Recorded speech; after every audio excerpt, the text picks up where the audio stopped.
ओमज्ञानतिमिरान्धस्य ज्ञानाञ्जनशलाकया चक्षुरुन्मिलितं येन तस्मै श्रीगुरुवे नमः। नमो विष्णुपादाय कृष्णपृष्ठाय भूतले श्रीमते भक्तिवेदांत स्वामिनिति नामिने। नमस्ते सारस्वते देवे गौरवाणी प्रचारिणे निर्विशेष शून्यवादी पाश्चात्य देशतारिणे। जय श्री कृष्ण चैतन्य प्रभु नित्यानंद श्री अद्वैत गदाधर शिवासादि गौर भक्त वृंद। हरे कृष्ण कृष्ण कृष्ण हरे हरे, हरे राम राम राम हरे हरे। हरे कृष्णा। आप सभी का हार्दिक स्वागत है आज के सत्र में। बेसिकली ये जो सेशन हम करेंगे इसमें हम कृष्णा कॉन्शियसनेस की फिलॉसफी और एक वैष्णव का मूड, मिशन, लाइफस्टाइल, सारे पॉइंट्स हम कवर करते चले जाएंगे। तो हर दिन ये सेशन आधा घंटा या उससे कम समय का रहेगा।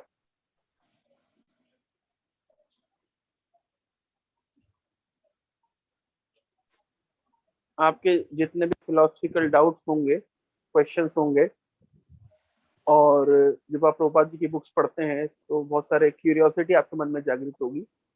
तो हम इन सेशन के माध्यम से उस क्यूरियोसिटी को शांत करने का प्रयास करेंगे। और कभी कभी हम श्रीमद् भागवतम के प्रेयर्स में से कोई स्पेसिफिक प्रेयर्स को चूज करेंगे, या चैतन्य चरितामृत की कोई कोई सेक्शन को चूज करेंगे। मेरे पास एक बुक है, मैं पुणे गया था तो मैं लेकर के आया था। महानिधि स्वामी ने लिखी थी एक बुक, इसका नाम है गौरांग गीत, गौरांग गीता। तो उसमें बड़ा उन्होंने इंटरेस्टिंग तरीके से चैतन्य महाप्रभु, मतलब A to Z alphabetical order में बहुत सारे कॉन्सेप्ट को उन्होंने कंपाइल किया है, और फिर चैतन्य चरितामृत तो चैतन्य भागवत में से उसको कोट किया है। तो बड़ा ही इंटरेस्टिंग है वो। छोटे छोटे सेक्शन में बहुत सारी चीजें सीखने के लिए मिल जाती है। तो उन टॉपिक्स को भी हम बीच बीच में कवर करते हुए आगे बढ़ते जाएंगे। तो कुछ कुछ हम हर दिन नया सीखेंगे। बहुत सारी चीजें जो आपने पहले सुनी हुई है, और बहुत सारी चीजें जो आप नहीं सुनेंगे। इस तरीके से हम आगे बढ़ते चले जाएंगे। तो आज का जो हमारा टॉपिक है एक बेसिक टॉपिक है, क्योंकि वो टॉपिक अगर हम समझ जाते तो आगे हमको मायावाद, शून्यवाद, निर्विशेषवाद इत्यादि ये सब समझ आना सरल हो जाएगा, सहज हो जाएगा। तो आज का टॉपिक है गॉड इज अ पर्सन, भगवान एक व्यक्ति है। तो इस विषय में आप लोगों ने पहले भी कई बार सुना है, लेकिन स्टिल किस तरीके से हम इसको स्टेब्लिश कर सकते हैं ये जानना जरूरी है। तो वैष्णव दर्शन के अनुसार, वैष्णव फिलोसफी के अनुसार जो भगवान है, जो ईश्वर है, जो परम सत्य है, वो एक व्यक्ति है। Absolute truth is a person. और प्रोपा जी ने बहुत ही सिस्टमेटिकली इसको ट्रांसलेट किया है, supreme personality of Godhead. Personality word प्रोपा जी ने ऐड किया है। तो क्यों पर्सन है, और बाकी लोग का क्या विचार होता है, बाकी थियोलॉजीज में विचार होता है कि भगवान एक शक्ति है, परम सत्य एक शक्ति है, एक सत्ता है। लेकिन प्रोपा जी ने कई एनालॉजी से अपने तात्पर्य में इसको प्रूव किया है कि वास्तव में गॉड इज अ पर्सन। जैसे गॉड के दोनों फीचर्स होते हैं, पर्सनल और इम्पर्सनल। तो जो पर्सनल फीचर्स के उपासक होते हैं उनको पर्सनलिस्ट कहा जाता है, और जो इम्पर्सनल या निर्विशेष फीचर के उपासक होते हैं उनको इम्पर्सनलिस्ट कहा जाता है। तो वैष्णव एक्चुअली भगवान के पर्सनल और इम्पर्सनल दोनों फॉर्म को ही अप्रिशिएट करते हैं, लेकिन उसमें से उनका अटैचमेंट पर्सनल फीचर की ओर ज्यादा होता है। तो आप कहेंगे कैसे भगवान पर्सनल भी हैं और इम्पर्सनल भी हैं। तो इसके लिए हमारे वैष्णव आचार्य समझाते हैं कि जो भगवान है वो एक पर्सन है, एक व्यक्ति है, एक शक्तिमान व्यक्ति है। लेकिन जो इम्पर्सनल है वो उनकी शक्तियां हैं। गॉड इज अ पर्सन, भगवान पर्सन है, लेकिन सभी लोग अपना म्यूट रखिए। तो God is a person, but God energies are impersonal. और नेचुरली हम एक देख सकते हैं कि शक्तियां इम्पर्सनल होती है, और शक्तिमान एक व्यक्ति होता है, पर्सन होता है। जैसे उदाहरण के तौर पे electrical engineer is a person, and electrical energy is impersonal. तो इलेक्ट्रिकल इंजीनियर इलेक्ट्रिकल एनर्जी को कंट्रोल करता है, ना कि इलेक्ट्रिकल एनर्जी इलेक्ट्रिकल इंजीनियर को कंट्रोल करती है। तो शक्तिमान शक्ति को कंट्रोल करता है, ना कि शक्तियां शक्तिमान को कंट्रोल करती हैं। तो जो हमारी जो धारणा है, जो हमारी understanding, God means he is the supreme, he is the supreme controller of everything, he is the supreme controller of all. तो सुप्रीम है और कंट्रोलर है, मतलब वो शक्तियों से भी परे है, मतलब शक्तियां उनके अधीन में है। यानी भगवान परम सत्य ईश्वर, ये परमेश्वर, ये कौन है? ये परम शक्तिमान ईश्वर है, परम शक्तिमान व्यक्ति है, जिनके अधीन शक्तियां हैं, जो विभिन्न शक्तियों को कंट्रोल करते हैं। He is the supreme controller. इसको और थोड़ा टेक्निकली समझिए, जैसे इलेक्ट्रिकल इंजीनियर उस इलेक्ट्रिकल एनर्जी को यूज करके अगर एयर कंडीशनर कूलर से घुसाएगा, एसी से घुसाएगा, तो वो कूलिंग इफेक्ट प्रोड्यूस करेगी। और वही इंजीनियर अगर उस इलेक्ट्रिसिटी को ओवन से गुजारेगा, या हीटर से गुजारेगा, या गीजर से गुजारेगा, तो वही एनर्जी अब हीटिंग प्रोड्यूस करेगी, हीटिंग इफेक्ट प्रोड्यूस करेगी। तो ये वास्तव में जो एनर्जेटिक पर्सन है, वो एनर्जीज को मैनिपुलेट करता है, कंट्रोल करता है।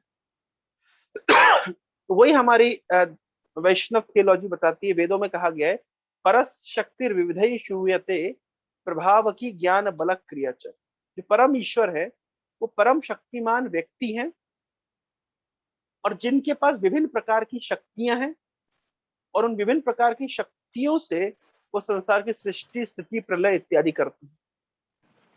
यानी ईश्वर इस संसार के साथ कैसे जुड़े हैं? हरे कृष्णा, सभी लोग अपना मोबाइल स्विच ऑफ रखें, मतलब म्यूट। ओप्पो CPH2375 एक्चुअली जो होस्ट है, होस्ट को चाहिए वहां से सबको म्यूट रखें और केवल मुझे अनम्यूट करें। हरे कृष्ण।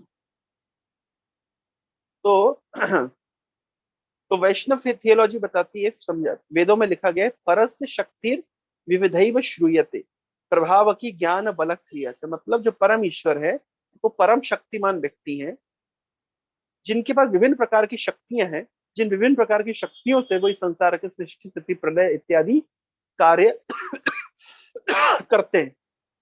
तो इनकी शक्तियां इन्वॉल्व होती है संसार के साथ, लेकिन परम ईश्वर डायरेक्टली इन्वॉल्व नहीं होते संसार के साथ।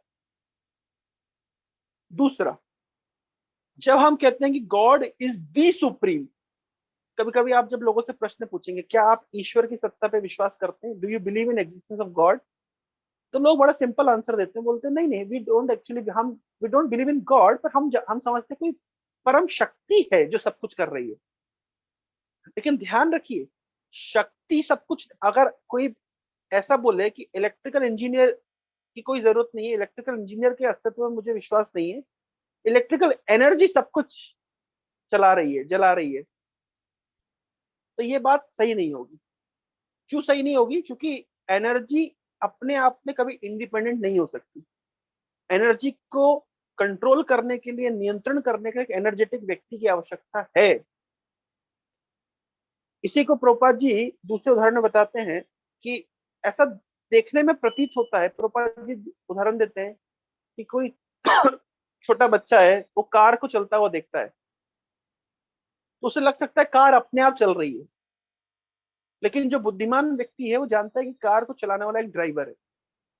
तो प्रभुपाद एनालॉजी देते हैं, जैसे शरीर के अंदर एक ड्राइवर है, आत्मा, अगर आत्मा ना हो तो शरीर चलायमान नहीं रहेगा। उसी प्रकार से ये पूरा ब्रह्मांड चलायमान है, ये पूरी समग्र सृष्टि चलायमान है, क्योंकि इसके अंदर चलाने की जो सत्ता है वो परमेश्वर के हाथ में है। तो अगर तो देखने में लगता है, अब परमेश्वर दिखते नहीं है, उनका अस्तित्व हमें हमारे आंखों से हम नहीं समझ पाते हैं, लेकिन इसका अर्थ ये नहीं कि उनका अस्तित्व नहीं है। जिस तरह शरीर के अंदर आत्मा दिखाई नहीं देती है, लेकिन आत्मा का अस्तित्व हम आ, उसके फीचर्स से, सिम्टम्स से देखते हैं। शरीर चल रहा है, बोल रहा है, हंस रहा है, खेल रहा है, गा रहा है, नाच रहा है, और एक समय आता है कि ये शरीर मृत पड़ा है। तो हमने आत्मा को नहीं देखा, परंतु हम आत्मा के अस्तित्व को उसके एब्सेंस से फील करते हैं। हमने इलेक्ट्रॉन्स को नहीं देखा, लेकिन अगर वायर में आप हाथ देते तो आपको शॉक लगता है, तो आप समझते हैं कि वहां पे कुछ फ्लो कर रहा है। उसी प्रकार से हमने परमेश्वर को नहीं देखा, लेकिन हम समझ सकते हैं कि उनकी सत्ता, उनकी शक्तियों से सारा संसार कार्य कर रहा है। तो वैष्णव फिलॉसफी बताती है कि परमेश्वर एक व्यक्ति है। लेकिन जब हम बोलते हैं व्यक्ति हैं, तो कई बार मन में डाउट आता है, क्या वो हमारे जैसे व्यक्ति हैं, सामान्य व्यक्ति हैं? नहीं। ऐसा एक एक एक कवि विनोद में, मतलब हास्य में कहते हैं कि शिव जी के हाथ में डमरू है, लेकिन ये नहीं समझना चाहिए कि शिव जी हाथ में डमरू बजाते तो वो मदारी हो गए। मदारी जानते हैं, जो बंदर को नचाता है।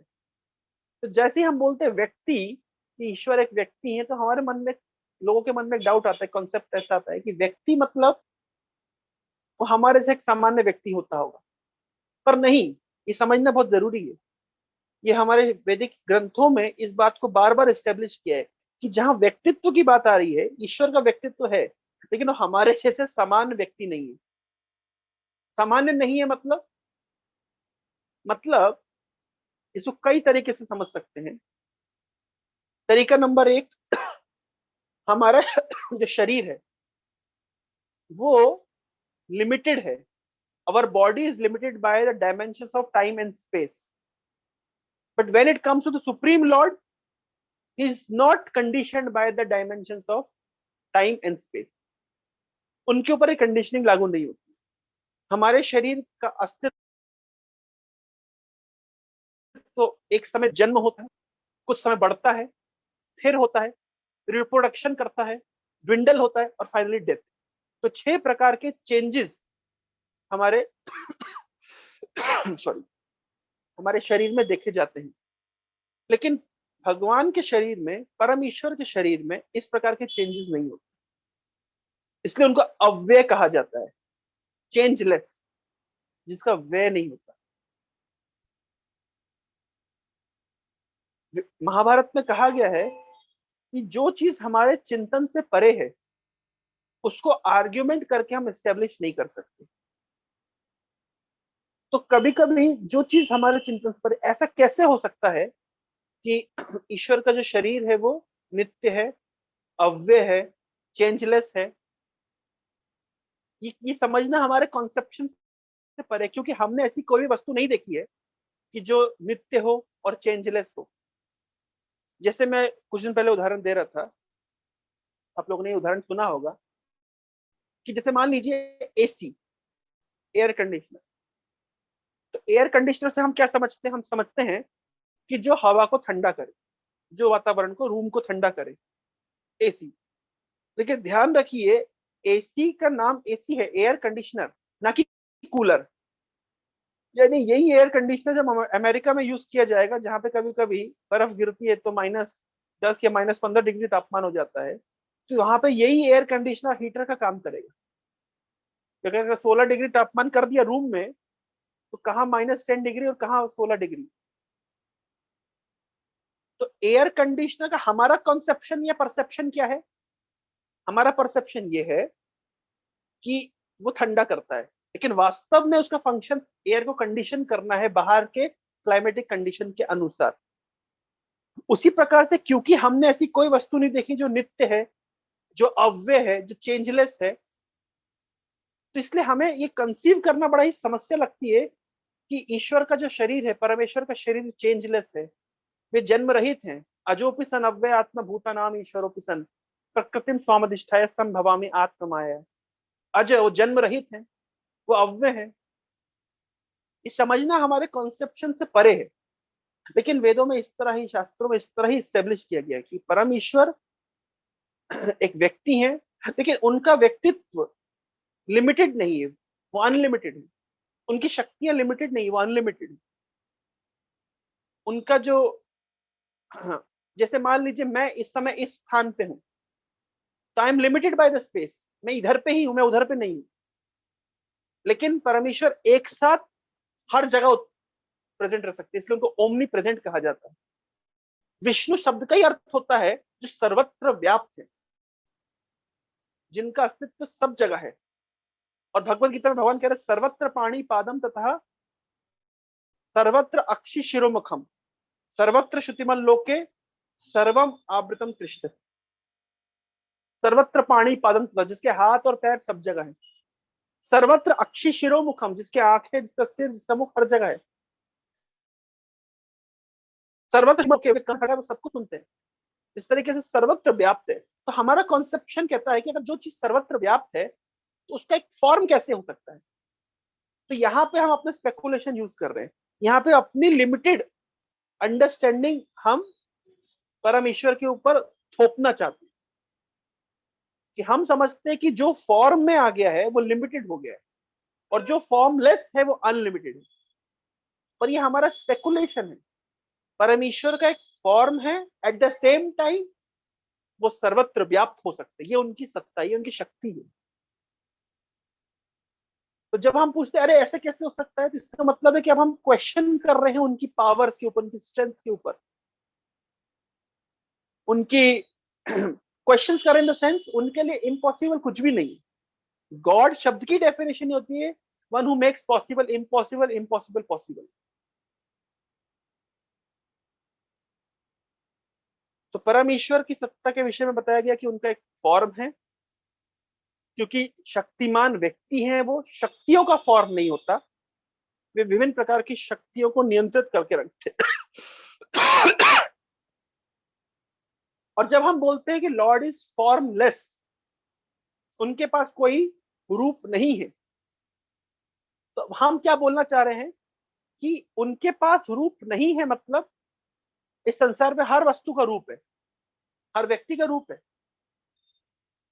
यहां तक कि वाटर मॉलिक्यूल्स का रूप है, कार्बन डाइऑक्साइड के मॉलिक्यूल्स का रूप है, मीथेन के मॉलिक्यूल्स का रूप है, हर चीज का यहाँ पे रूप है। लेकिन जब हम बोलते हैं कि ईश्वर को रूप नहीं है, इसका अर्थ क्या है, हम बोलना चाह रहे हैं कि ईश्वर कहीं पे लैक कर रहे हैं, इज लैकिंग। बट ये तो डेफिनेशन के अगेंस्ट में चला गया। अगर वो सुप्रीम है, हाउ ही कैन लैक।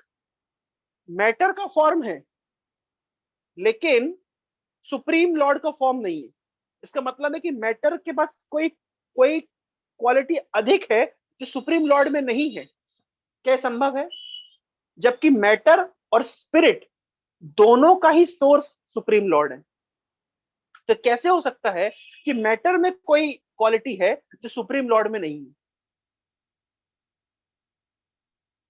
लेकिन प्रभुपाद जी एक तर्क देते हैं कि वास्तव में आप जरा थोड़ा सा दिमाग लगाइए, क्या मैटर में एग्जैक्टली फॉर्म है? तो देखने में लगता है हाँ मैटर में फॉर्म है, लेकिन प्रभुपाद जी कहते हैं नहीं, मैटर में कोई फॉर्म नहीं है, फॉर्म तो स्पिरिट में है।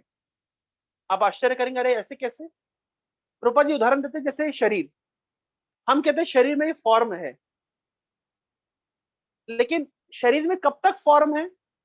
जब तक शरीर के अंदर आत्मा है। और जैसे ही आत्मा निकल जाएगी तो कुछ समय का शरीर कुछ महीनों में डिकम्पोज होकर के जस्ट एक मैटर का जैसे एक लंप रह जाएगा। तो बताइए फॉर्म कहां से आया? हम कोई भी मैटर उठाइए, जैसे मान लीजिए मेरे पास ये पेपर वेट है, ये पेपर वेट का फॉर्म है, क्या ये अपने आप फॉर्म बन गया कि किसी व्यक्ति ने इस फॉर्म को डिजाइन किया है? हर चीज का अपना एक फॉर्म है, उसको डिजाइन किसी ने किया है। तो आप मुझे बताइए कि मैटर में फॉर्म है या उस मैटर, वो तो फॉर्मलेस था, उसको किसी जीव ने फॉर्म दिया है, किसी स्पिरिट ने फॉर्म दिया है? कि शरीर वास्तव में फॉर्मलेस है, जैसे ही आत्मा निकल जाएगी ये लंप ऑफ मैटर रह जाएगा, क्योंकि इसके अंदर आत्मा है, इसका एक फॉर्म है। तो प्रोपा जी कहते हैं वास्तव में मैटर में कोई फॉर्म नहीं है, फॉर्म तो स्पिरिट में है। तो जब स्पिरिट में फॉर्म है तो सुप्रीम स्पिरिट उनमें क्यों फॉर्म नहीं होगा? लेकिन हमारा परसेप्शन हमको एक्सेप्ट नहीं करने देता है, क्योंकि हमारा परसेप्शन कहता है जहां फॉर्म आ गया वह लिमिटेशन आ गई। लेकिन ऐसा शास्त्र नहीं कहते कि सुप्रीम लॉर्ड का फॉर्म है पर वो लिमिटेड नहीं है, it is not limited by the dimensions of time and space. तो ये बहुत महत्वपूर्ण कॉन्सेप्ट है दूसरा उदाहरण के तौर पे देखा जाए तो कोई भी चीज फॉर्मलेस है ही नहीं, कोई भी चीज इम्पर्सनल है ही नहीं। जैसे मान लीजिए हम बोलते हैं कि सरकार इस प्रकार की नीतियां बना रही है, सरकार ऐसा कर रही है, सरकार वैसा कर रही है। तो सरकार एक इम्पर्सनल बॉडी है, लेकिन सरकार चलाने वाला एक व्यक्ति है एट द एंड। मान आप कोई भी कंपनी बोलिए, माइक्रोसॉफ्ट, गूगल, अमेजॉन, कोई भी कंपनी का आप नाम लीजिए। अच्छा मुझे बताइए, माइक्रोसॉफ्ट ये फॉर्म है या फॉर्मलेस है? तो माइक्रोसॉफ्ट तो एक कंपनी है, मतलब एक फॉर्मलेस एंटिटी है, एक कॉन्सेप्शन है, एक कॉन्सेप्ट है, ठीक है, लेकिन उसको चलाने वाला एक व्यक्ति है। गूगल एक कंपनी है, वो एक कॉन्सेप्ट है, कॉन्सेप्ट का फॉर्म नहीं होता, लेकिन गूगल को चलाने वाला एक व्यक्ति है। सरकार, गवर्नमेंट एक कॉन्सेप्ट है, कॉन्सेप्ट का कोई फॉर्म नहीं होता, लेकिन उस सरकार को चलाने के पीछे एक व्यक्ति है, जिसका फॉर्म है, जिसका व्यक्तित्व है। तो उसी प्रकार से अल्टीमेट एंड में हर चीज के पीछे एक व्यक्तित्व है। तो वैष्णव फिलॉसफी भी यही कहती है कि supreme lord is a person, is not a formless energy, rather his energies are impersonal, but the supreme lord himself is a person. Guru Granth Sahib में लिखा गया है कि सुप्रीम लॉर्ड के विषय में अकाल पुरुष, अकाल पुरुष मतलब, पुरुष मतलब जहां जहां वेदों में पुरुष शब्द आया है उसका अर्थ है गॉड इज अ पर्सन। और अकाल पुरुष मतलब who is beyond the limitations of time and space, अकाल। लेकिन पुरुष शब्द लिखा गया है, केवल अकाल लिख के छोड़ सकते थे, लेकिन नहीं, उन्होंने पुरुष लिखा है। क्यों? हम भागवतम में देखते हैं हजारों जगह पे पुरुष आता है। वेदों में, ऋग्वेद में तो पूरा सूक्त है, पुरुष सूक्ता, सहस्त्र शीर्षा पुरुषा। जब हम अर्चन करते हैं तो ऋग्वेद का पुरुष सूक्त पढ़ते हैं। तो पुरुष मतलब पर्सन, जहां वर्ड आ गया पुरुष मतलब supreme lord is a person, but he is not person of our calibre. हमारी लिमिटेशन देखिए कितनी है, मैं कई बार उदाहरण देता हूं। हम स्विमिंग पूल बनाते हैं, परमेश्वर समुद्र बनाते हैं। हम मल्टी स्टोरी बिल्डिंग बनाते हैं, वो मल्टी प्लानिटरी सिस्टम बनाते हैं। हम कुछ टीवी की हार्ड डिस्क बनाते हैं, वो न्यूरॉन बना के रख देते हैं। तो सुप्रीम लॉर्ड, हमारे अंदर भी कुछ क्रिएटिविटी है, लेकिन हमारी क्रिएटिविटी लिमिटेड है। हमारे अंदर भी कुछ क्रिएट करने की क्षमता है, कुछ डिजाइन करने की क्षमता है, बहुत लिमिटेड है।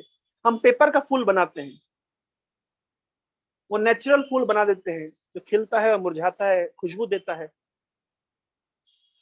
हम हेलोजन लाइट बनाते हैं, बल्ब बनाते हैं, सीएफएल बनाते हैं, ट्यूबलाइट बनाते हैं, वो सूर्य और चंद्रमा बनाते हैं।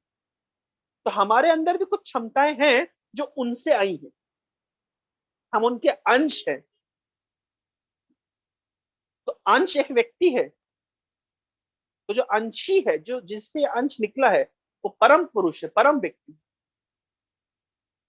और यही बात वेदों में और भगवत गीता में और अन्य ग्रंथों में, महाभारत, भागवतम इत्यादि में इसको स्टेब्लिश किया गया है कि supreme lord is a person, is not just impersonal light और इम्पर्सनल एनर्जी। और लास्ट पॉइंट, ईशोपनिषद में लिखा गया, पूर्णमदः पूर्णमिदं पूर्णात् पूर्णमुदच्यते पूर्णस्य पूर्णमादाय पूर्णमेवावशिष्यते। वो पूर्ण है, the supreme lord is complete. When he says complete, that means form should be there. When we say there is no form, उनका कोई स्वरूप नहीं है, इसका मतलब he is incomplete. But the Veda says he is पूर्ण, वो कंप्लीट है। और दूसरी बात, अगर हम ये बोलते हैं ईश्वर का कोई रूप नहीं है, मतलब उनकी आंखें नहीं है, उनके कान नहीं है, उनके नाक नहीं है, उनके हाथ नहीं, उनके पैर नहीं है, हम क्या बोलना चाह रहे हैं? हम बोलना चाह रहे हैं वो लंगड़े हैं, लूले हैं, अंधे हैं? क्योंकि नहीं है, नहीं है, नहीं है। लेकिन आप किसी को ग्लोरीफाई इस तरह करेंगे, ग्लोरीफाई किया जाता है, हाँ, किसी का ग्लोरिफिकेशन करना है तो उसकी आंखों की सुंदरता, उसके कान की सुंदरता, उसके बालों की सुंदरता, उसकी नाक की सुंदरता, उसके रूप रंग की सुंदरता का वर्णन किया जाता है। This is how we glorify. लेकिन जब हम कहते हैं कि सुप्रीम लॉर्ड इज फॉर्मलेस, मतलब हम उनको ब्लास्फेम कर रहे हैं। ये जो नैति नैति है, मतलब नहीं है नहीं है नहीं है, ये एक तरीका होता है कुछ चीजों को निरस्त करने का। जैसे जहां जहां वेदों में लिखा गया कि ईश्वर निराकार है, मतलब जिनका भौतिक आकार नहीं है, one who does not have a material form. जहां जहां वेद में लिखा गया उनके हाथ नहीं है, पैर नहीं है, आंख नहीं है, इसका अर्थ ये है, जैसे ईशोपनिषद में लिखा गया है कि ही डजंट हैव लेग्स, उनके पैर नहीं है लेकिन वो बहुत तेज भागते हैं। ये पैराडॉक्स को कैसे समझेंगे? जिनके पैर नहीं है वो बहुत तेज भागते हैं। अब इसको कैसे समझेंगे? भाई पैर नहीं है मतलब ना आ गया, निरस्त किया गया, इसका मतलब he does not have material legs like ours. लेकिन फिर भी वो भागते हैं। तो भाई भागते कैसे हैं? वो देखते हैं तो देखते कैसे हैं? वो सुनते हैं तो देखते हैं, मतलब he is not dependent upon the material eyes as we are, but that does not be he does not have eyes. Shrimad Bhagavatam glorified the eyes of Lord, ears of the Lord, nose of the Lord, the entire bodily feature of the Lord. But then it established that it is transcendental, it is Dibya, it has nothing to do with matter, it is not contaminated by matter. Lord is never touched by diseases, Lord is never touched by old age, Lord is never touched by death. He is always above all these things. But his form is glorified in many, many places in the scriptures. And it has been cautioned that his form is not like ours. ये बार बार समझना पड़ेगा। छोटे से भगवान का विग्रह है, कृष्ण लीला कर रहे हैं। जब कृष्ण को माँ उनकी बांधने का प्रयास कर रही है तो बांध नहीं पा रही है। पूरे ब्रज की रस्सी ला करके बांधने का प्रयास करी, बांध नहीं पा रही। कैसे बांधेंगी? जो अनंत कोटि ब्रह्मांडों को अपने उदर में रखते हैं उनको कैसे बांध लेंगी उनकी माँ? लेकिन दामोदरम भक्ति बद्धम, लेकिन प्रेम की रस्सी से आखिरकार यशोदा ने कृष्ण को बांध दिया। तो बांध दिया मतलब सामान्य रस्सी जिनको नहीं बांध सकती, लेकिन प्रेम की रस्सी उनको बांध सकती है। ये बात यहाँ पे स्टेब्लिश हो रही है। तो उनका फॉर्म अनलिमिटेड है, लेकिन he become controlled by his love of his devotees. तो ये वैष्णव फिलोसफी, ये वैष्णव थियोलॉजी। जब लोग कहते हैं कि ईश्वर निराकार है, उनको कोई तो वो वास्तव में डीप में प्रोब नहीं कर रहे हैं। जितना आप डीप में जाएंगे आपको समझ आएगा कि ईश्वर निराकार नहीं है। ईश्वर की एक अपनी सत्ता है जिनके साथ आप प्रेम का विनिमय कर सकते हैं। वो एक व्यक्ति है जिनके साथ आपका रिलेशनशिप हो सकता है, रेसिप्रोकेशन हो सकता है। लेकिन जो दूर से देखता है उससे एक केवल ईश्वर एक निराकार सत्ता के रूप में दिखता है। लेकिन जितना डीप में जाते हैं तो आप एस्टेब्लिश कर सकते हैं कि वो एक व्यक्ति है। ईशोपनिषद में लिखा गया, हिरण्यमयेन पात्रेण सत्य स्थापितम मुखम तत्वम पूषणम अपावरणु सत्य धर्माय दृश्यते। हे ईश्वर, हे परमेश्वर, आपके चेहरे के सामने जो तेज ज्योति है इसको कृपया हटा लीजिए ताकि आपका भक्त आपका सुंदर चेहरे का दर्शन कर सके। यानी उस तेज ज्योति के पीछे एक सुंदर चेहरा है। तो कुछ लोग कहते हैं कि ईश्वर कैसे है? एक तेज ज्योति के स्वरूप में। हाँ, ये बात सच है, लेकिन ज्योति केवल एक्सटर्नल फीचर है, उसके पीछे उनका सुंदर चेहरा है। इसी तरीके से उदाहरण देते हैं प्रभुपाद जी कि आप किसी पहाड़ को दूर से देखेंगे तो आपको ग्रीन दिखेगा, लेकिन आप जब निकट जाएंगे तो आपको दिख। तो जो मैंने पॉइंट बताया समझ आया? कोई जिज्ञासा इससे संबंधित, इससे रिलेटेड कोई क्वेश्चन, कोई डाउट, क्लैरिफिकेशन?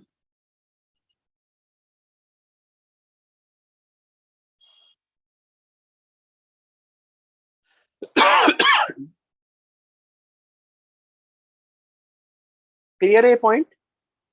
इससे रिलेटेड कोई क्वेश्चन है किसी के मन में तो पूछ सकते हैं, नहीं तो फिर हम आज यहीं तक रखेंगे, फिर नेक्स्ट सेशन में चर्चा करेंगे।